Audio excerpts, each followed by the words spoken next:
오늘 창세기 24장 여기 아브라함이 자기 아들 이삭의 색시 며느리 구하는 이야기입니다. 근데 이 이야기에 아주 숨어있는 주인공 하나가 있습니다. 며느리 구하는데 가장 혁혁한 공을 세운, 먼 길 떠나가고 선택하고 다시 데리고 온 늙은 종입니다. 그 늙은 종의 이름 엘리에셀이라고 창세기 15장에 나와 있습니다. 그 엘리에셀 뜻이 엘리 들어봤죠? 엘리 라마 사박다니, 에셀 돕는다 이런 뜻을 가지고 있어요. 그러니까 엘리는 하나님, 에셀은 돕는다. 엘리에셀 도우시는 하나님, 또 하나님이 도우신다 이런 뜻을 가지고 있습니다. 근데 여러분, 신약 성경에서 보면 수천 년 뒤에 예수님이 이렇게 이야기합니다. 요한복음 14장, 내가 아버지께 구하겠다. 그러면 아버지께서 다른 보혜사를 너희에게 보내셔서 영원히 너희와 함께 계시게 하실 것이다. 여기 보혜사를 우리 헬라어로 여러분 파라클레토스라고 이야기하는데, 이것도 보호하신다, 도우시는 하나님 이런 뜻을 가지고 있습니다. 그러니까 이 엘리에셀이라고 하는 구약의 단어와 보혜사, 소위 파라클레토스라고 하는 신약의 단어가 수천 년 만에 만나게 되어지는 것이죠. 둘 다 돕는 분입니다. 오늘 이야기는 노인 아브라함이 늙은 종 엘리에셀을 부르는 것으로 시작되어집니다. 내 아들 이삭을 위해서 며느리감을 구해오는데, 나 가나안 땅 여기 색시 싫다, 내 고향 저 메소포타미아 가가지고 거기에서 색시감을 구해오너라. 아브라함이 아들 이삭을 위한 신부를 데려오라고 엘리에셀을 보내는 장면입니다. 근데 이 장면을 다른 눈으로 읽으면 전혀 다른 이야기가 또 함께 보입니다. 하나님 아버지가 성령을 보내십니다. 아들 예수 그리스도의 신부를 위해서, 교회가 그리스도의 신부 아닙니까? 교인들이 그리스도의 신부인데 그 신부를 위해서 보냅니다. 이 보내심, 이것이 성령론의 시작입니다. 성령님은 스스로 오신 분이 아니라 보내심을 받은 분이십니다. 요한복음 15장 26절에서 이렇게 이야기합니다. 같이 읽어봅시다. 내가 아버지께로부터 너에게 보낼 보혜사 곧 아버지께로부터 오시는 진리의 영이 오시면 그 영이 나를 위하여 증언하실 것이다. 성령은 아버지께로 나오셔서 아들을 위해 보내심을 받은 것입니다. 그래서 엘리에셀이 아브라함의 명령을 받아 이삭을 위해서 길을 떠난 것처럼 말입니다. 근데 여러분 주목해 보십시오. 여기 엘리에셀은 두 가지의 과제가 있습니다. 하나는 이 이삭의 색시를 찾는 것입니다. 또 두 번째는 찾은 이삭의 색시를 가나안 땅으로 신랑 곁으로 데리고 오는 것입니다. 여기 성령의 사역 똑같습니다. 예수 그리스도의 신부인 교회, 구원받을 교인들을 성령님께서 찾으십니다. 찾으신 교인들을 예수 그리스도에게로, 신랑 되신 그리스도에게로 이끌어 오는 것이죠. 엘리에셀은 아브라함으로부터 사명을 받고 머뭇거리지 않고 떠납니다. 낙타 10마리의 짐을 바리바리 싣고 떠나가죠. 가나안 땅에서 메소포타미아까지 거리가 약 한 800km 정도 된다고 해요. 그러니까 여기 부산에서 신의주 가는 거리보다 조금 더 멉니다. 그 거리를 낙타 타고 사막을 지나 갑니다. 가나안에서 이 메소포타미아까지, 거기에 나홀성이라는 곳에 도착을 하죠. 우물가에 앉았는데 색시를 구해가야 되잖아요. 근데 참 예쁘고 참해요. 그래서 선택해서 데리고 갑니다. 근데 만약에 데리고 가서 살면서 보면 싸가지가 바가지야, 그러면 어떡해요?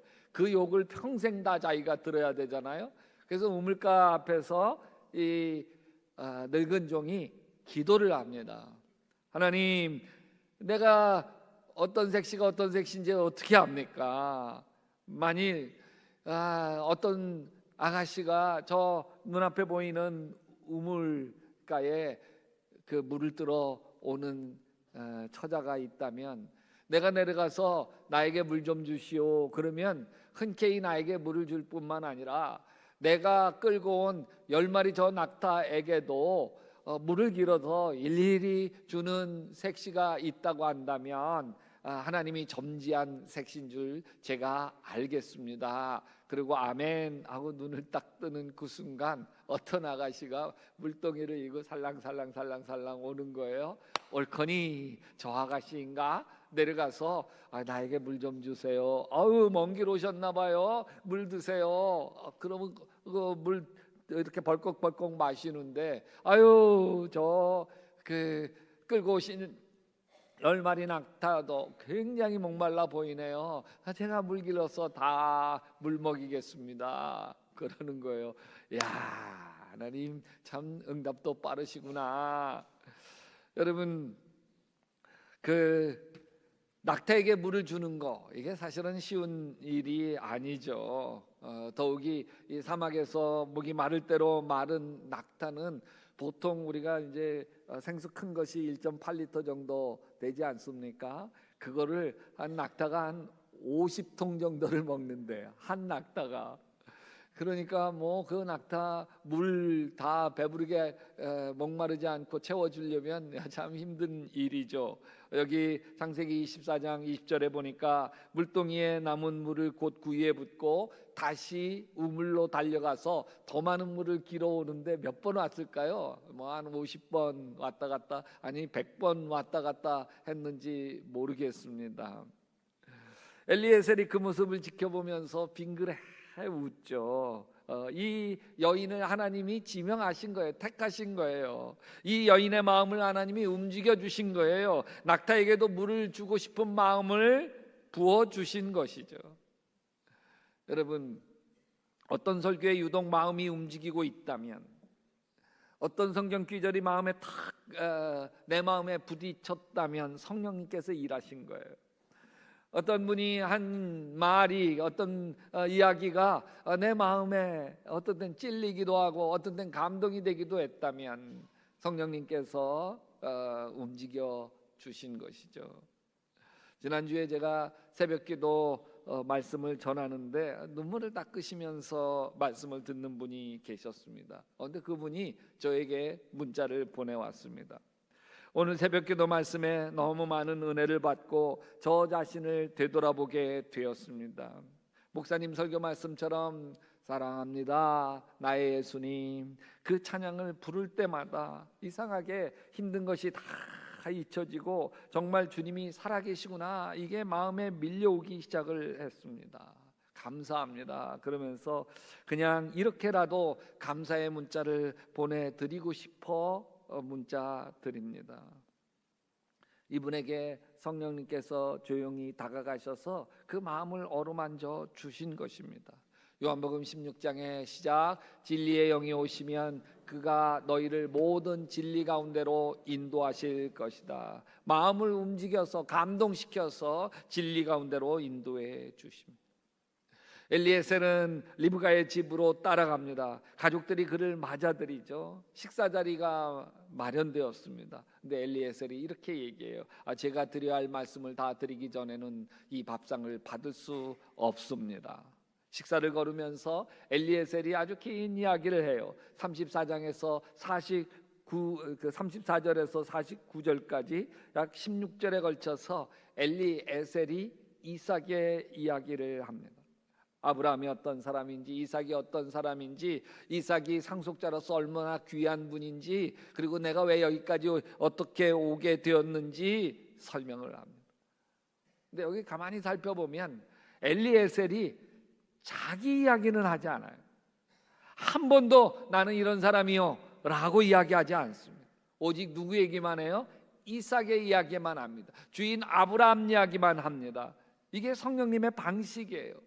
성령님은 자기를 드러내지 않습니다. 요한복음 16장 시작 그는 자기 마음대로 말씀하지 않으시고 듣는 것만 일러주실 것이요 앞으로 올 일들을 너희에게 알려주실 것이다. 또 그는 나를 성령님은 예수님을 영화롭게 해요. 그래서 성령님이 강하게 임재하는 예배일수록 사람들이 성령에 대해서 말하지 않고 오히려 예수님에 대해서 더 많이 말을 하게 되어집니다. 왜? 성령님이 일하시는 것은 예수 그리스도 그분을 높이는 것이기 때문입니다. 엘리에셀이 자기 이야기를 지우고 이상 이야기만 한 것과 같은 것입니다. 엘리에셀의 말이 끝났습니다. 라반과 부두엘이 고개를 끄덕거립니다. 그러면서 이 일은 주님께서 하시는 일입니다. 우리로서는 좋다고 나쁘다고 말할 수가 없습니다. 여기 리브가가 있으니 데리고 가서 주님이 지시한 대로 주인 아들의 아내로 삼으십시오. 그리고 다음 날입니다. 엘리에셀이 일어나서 돌아갈 채비를 합니다.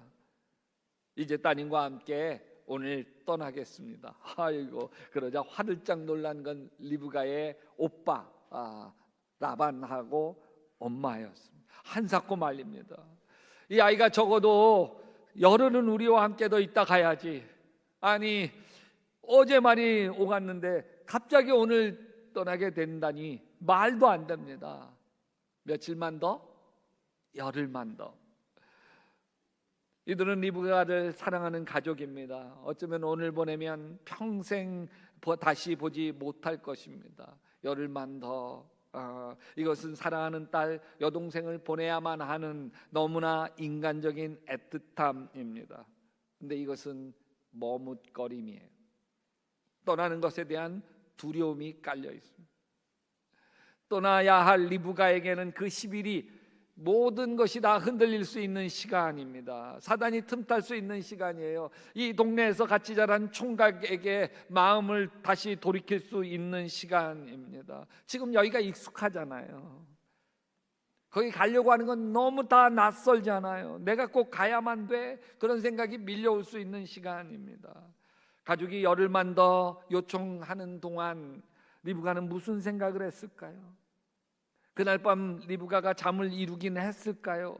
엄마 얼굴이 떠올랐을 거고, 함께 물을 길러 다니던 친구 생각도 났을 거고, 혼자 몰래 흠모하는 동네 어떤 청년도 마음에 그려졌을 거예요. 한 번도 가본 적이 없는 땅, 한 번도 만나본 적이 없는 남자에 대한 두려움도 밀려왔을 것입니다. 그래서 이 오빠 라반의 말에 동조할 수 있을 거예요. 저도 좀 더 있고 싶어요. 근데 또 한편으로는 엘리에셀의 이야기 귓가에 맴돌죠. 이삭이 어떤 사람일까? 호기심이 있잖아요. 하나님이 그 가정을 얼마나 축복해 주셨을까 궁금하기도 하잖아요. 그 이야기가 리브가 마음속에 두려움, 막 이게 싸우는 거예요. 싸우는 거. 그리고 가족들이 지금까지 리브가의 의견을 물어본 적이 없어요. 너 갈래? 시집 갈래? 안 갈래? 물어보지를 않았어요. 그냥 아버지가 보내겠다고 결정한 거예요. 시집 보내기로, 가나안 땅으로. 마침내 가족들이 리브가에게 이제서야 묻습니다. 이 어른과 같이 가겠느냐? 리브가가 대답합니다. 예, 가겠습니다. 스스로 자신의 입으로 단호하게 말합니다. 이게 이 장면의 핵심입니다. 긴장은 엘리에셀과 삼촌 오빠 라반의 긴장이 아닙니다. 사실 리브가 안에서 일어나고 있는 긴장이죠. 익숙한 것에 머물고 싶고, 이 동네에서 어떻게 평생 지금까지 살아온 이 동네에서 남은 시간들 인생을 살고 싶은 마음과 엘리에셀이 들려준 이상 이야기, 그거 믿고 따르고 싶은 마음, 이 두 목소리 사이의 싸움입니다. 그리고 리브가는 선택을. 우리 안에도 매 순간 이런 마음이 있잖아요. 성령의 인도하심을 느껴지는 순간 이게 하나님의 원하시는 건지 알죠. 근데 망설여져요. 하고 싶지 않은 게 있어요. 내가 손해보는 것 같아요. 두 목소리 사이에서 싸우죠. 여러분 리브가처럼 선택할 수 있게 되시기를 바랍니다.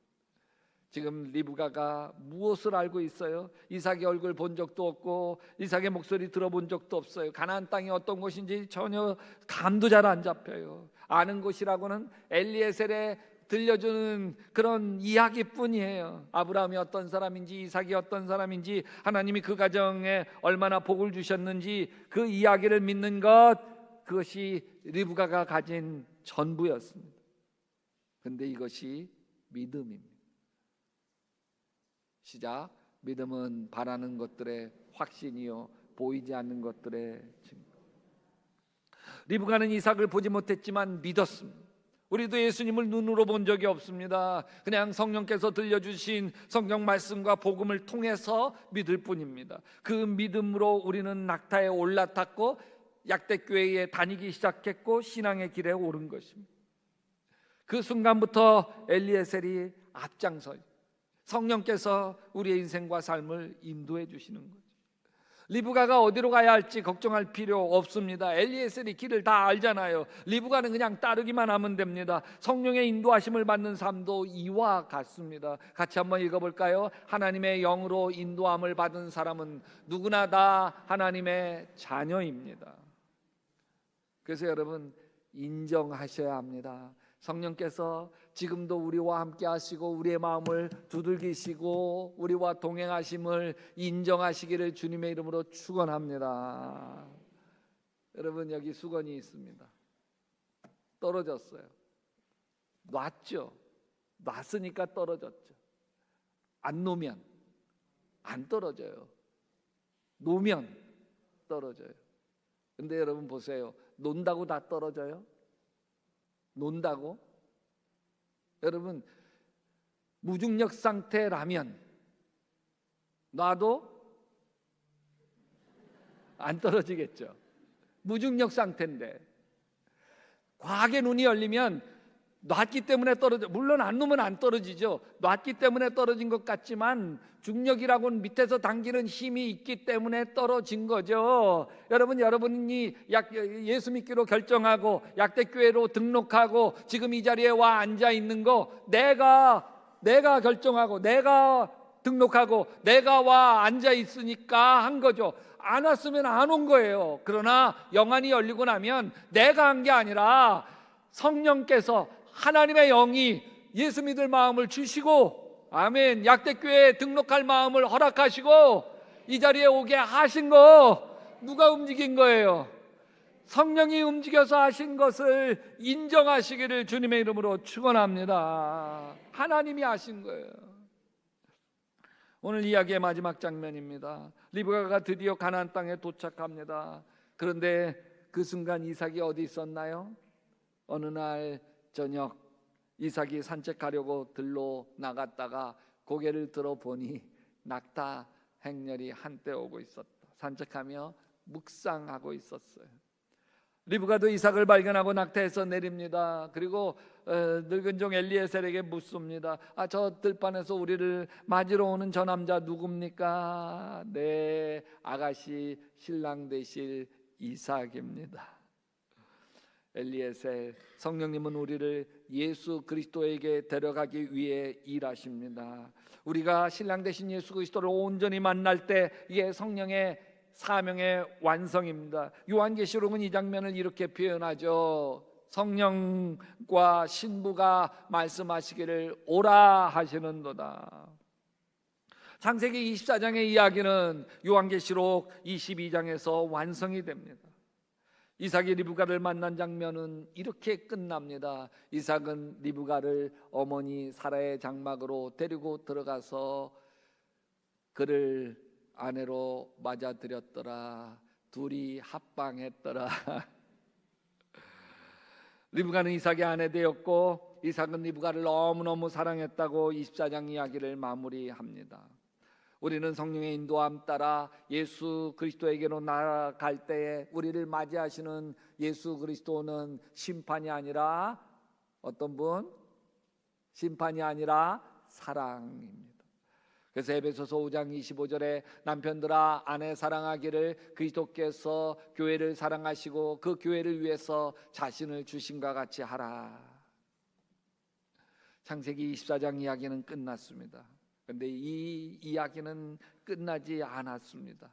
지금도 계속되고 있죠. 엘리에셀은 지금 이 자리에도 와 있습니다. 성령께서 지금 이 순간에도 낙타를 끌고 우리 앞에 서 있는 셈이죠. 성령님은 우리에게 이삭의 이야기를 들려주고 계십니다.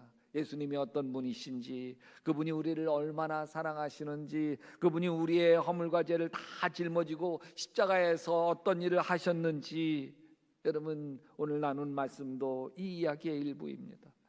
우리의 마음이 예수 그리스도 그분에게 뜨거워졌다면 여러분 성령님의 일하심입니다. 지금 우리에게 성령님께서 묻고 있는 거예요. 가겠느냐? 가겠느냐? 따르겠느냐? 인도함을 받겠느냐? 오늘 이 자리에 두 종류의 사람이 있습니다. 첫 번째, 아직 낙타에 오르지 않은 분입니다. 엘리에셀 이야기 듣습니다. 이삭이 어떤 사람인지 알아요. 그러나 아직 가겠습니다를 말 못하는 것. 두려워요. 모르는 게 많아요. 예수님을 눈으로 본 적이 없어요. 천국이 어떤 곳인지 모르겠어요. 리브가도 그랬어요. 이삭 본 적 없어요. 가나안 땅 몰라요. 그러나 엘리에셀 이야기를 믿었습니다. 그것으로 충분합니다. 우리가 다 몰라도 됩니다. 성령님이 들려주시는 이야기를 신뢰하는 마음, 그거 하나면 됩니다. 그래서 리브가처럼 가겠습니다. 성령의 인도하심을 따르겠습니다. 아멘. 두 번째는 이미 오래전에 낙타에 올랐지만 중간에 내리고 싶어진 분들입니다. 오래 신앙생활을 했어요. 근데 지쳤습니다. 상처를 받았습니다. 기도했지만 응답이 없었습니다. 믿었는데 삶이 달라지지 않았습니다. 낙타에서 내려서 그냥 이 땅에서 살고 싶습니다. 근데 여러분, 리브가가 낙타에 오른 뒤에 순탄했을까요? 아니에요. 800km 사막의 길을 걸어가야 했습니다. 그러니까 이게 뭐 모래폭풍도 있었을 거고 목마름과 기갈도 있었을 거고, 그러나 성령이 포기하지 않습니다. 리브가를 이삭에게로 데려가야 할 사명을 포기하지 않습니다. 성령이 그렇습니다. 우리가 흔들릴 때도, 우리가 의심할 때도, 외면할 때도 여전히 우리와 함께 하시고 우리의 마음을 감동시키며 끝내 예수 그리스도를 신랑으로 맞이하게 할 줄 믿습니다. 여러분, 사도 바울은 고린도 교인들에게 이렇게 얘기해요. 아무도 성령으로 말미암지 않고는 예수 그리스도를 주라고 고백할 수 없느니라. 우리가 다 예수 그리스도를 고백하는 이유는 뭐예요? 누구 때문이에요? 성령 때문입니다. 성령이 우리와 함께 하시기 때문입니다. 그런데 성령으로 말미암아 우리가 하나님의 자녀가 되었는데 왜 우리의 인생이 광야일까?